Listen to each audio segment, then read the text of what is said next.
struggle with. And I just encourage you to keep trusting and keep believing Jesus, because his plans, his promises, they're bigger and better than anything we could ever imagine. And I just thought tonight I'd kind of share a little bit of my story, but a little bit more maybe of how my mom and dad must have felt, because I know there were years in their lives where they wanted to give up and just say, God, we're done. Like, we can't do this anymore. They raised me in church, and for some reason, it took me 33 years to give my life to the Lord, even though I knew about him from the time I was just a little kid. Me and my dad, we worked on a construction site together. My dad owned a construction company, so I grew up on a job site. Started going to work with my dad when I was a little kid, but when I turned about 18 years old, I started working for him full time, and for the next 15 years of my life, I worked with my dad, and those were some dark years for me, because I'd picked up a guitar in college and decided that I was going to be a rock star, and I thought I had to live a certain life to play music, and so I chased that dream, and it took me down some dark roads. And my dad was always there to just give me a piece of advice, but the one thing he would always tell me, he would say, Zach, I don't have an answer for anything you're going through other than Jesus, you know. He said, he's the only answer. He said, you wouldn't be here today had it not been for the Lord. And I was in a really dark place and in my late 20s, and I was getting ready to leave for Europe for a month. I was in a band at the time, and my wife was pregnant with our daughter.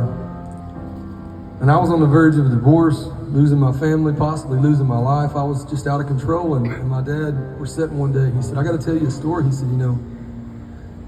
said, when I was your age, I was very, very similar to you. I was going through a lot of the same things. And I think as parents, we're always trying to spare our children from making the same decisions that we made. But unfortunately, a lot of us repeat the same thing. And that's this generational bondage that the devil, he knows. You know, he knows the things that my dad struggled with, and the things that his dad struggled with, and so on. And until you break that cycle, you know, until those chains are broken. And my dad, he told me, he said, when I met your mother, he said, I used to drink all the time. I liked to party. He said, we got married, and I didn't want to slow down, and she was ready to start a family. He said, we ended up separating for like 6 months. And he said, while we were separated, I found the Lord, and he brought us back together, and he fixed our relationship. He said, we made a promise to raise you in church. You know, he said, we made a promise that if our marriage lasted and God could put us back together, that we would raise you in church and you would know the Lord. And he said, and we have, you know, and here you are, you're living this life that, you know, we didn't raise you to live. And he said, my only answer is Jesus. And I didn't want to hear it. I left to go to Europe. I was in a really bad place. I got over there and I just started praying that God would just prove himself to me. I said, God, if you're real, prove it. And if you can prove it, I'll leave all this behind. I'll quit all this. About 2 weeks into that tour, we were driving across Spain one day, and this guy driving our tour bus was scanning radio stations, and out of nowhere, I hear this song called Redeemed come across the radio by Big Daddy Weave. And I didn't know the song, but I knew it wasn't a rock and roll song. And God got my attention with that song. And I just remember hearing those lyrics and realizing that I had missed it all these years in church. I had this idea of who I thought God was and what I thought church was. And I just realized that God saw me in a way that I could never see myself. He sees all of us that way. It was the same way that my mom and dad saw me, the same way that my wife and my children saw me. And I came home from that tour, and I quit my band, and I canceled my shows. I gave my life to the Lord in the floor of our closet in my house on June 10th of 2012. And I just remember how God just started changing my life and my relationships with my friends and my family. And things that I'd wanted to do my entire life in the music business just started to happen, you know.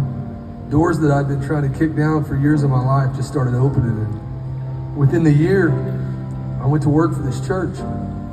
I started leading worship. And I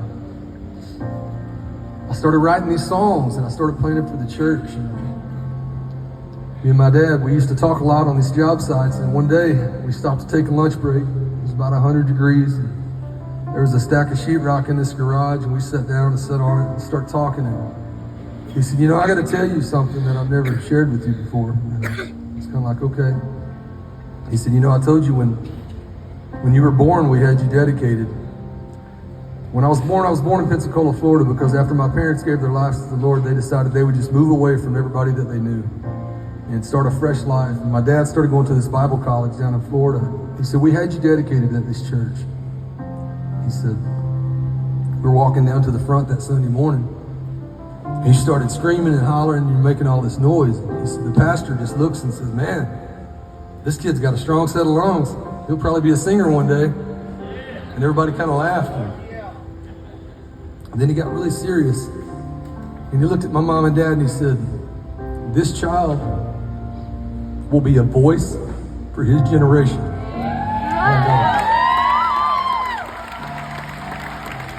I was in tears, here I am in my mid-30s, my dad's 60 years old. And I'm thinking, why have you never told me this story, Dad? He said, well, I didn't want to put any pressure on you. He said, through the years, I've thought about that preacher and what the pastor said. He said, when you were young and you were growing up, you never showed any interest in music. And my dad was a worship leader, so I was around it.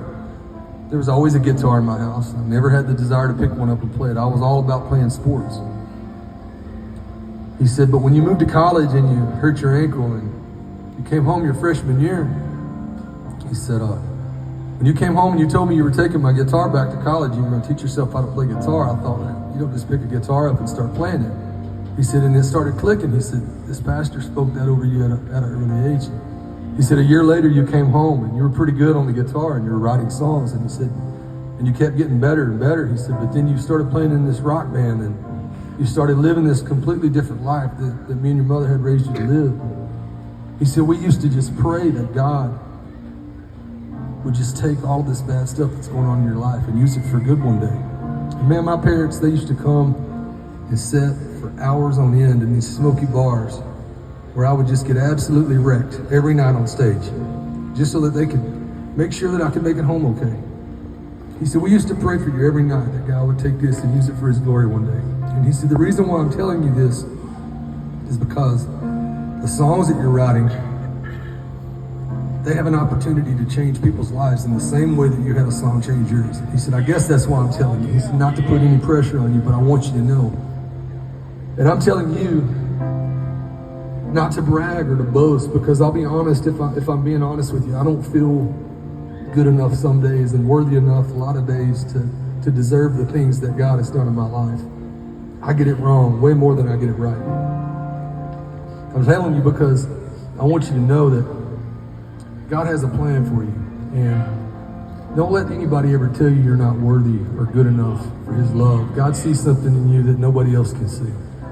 One of my favorite Bible verses is Jeremiah 29:11. It says, for I know the plans I have for you, says the Lord.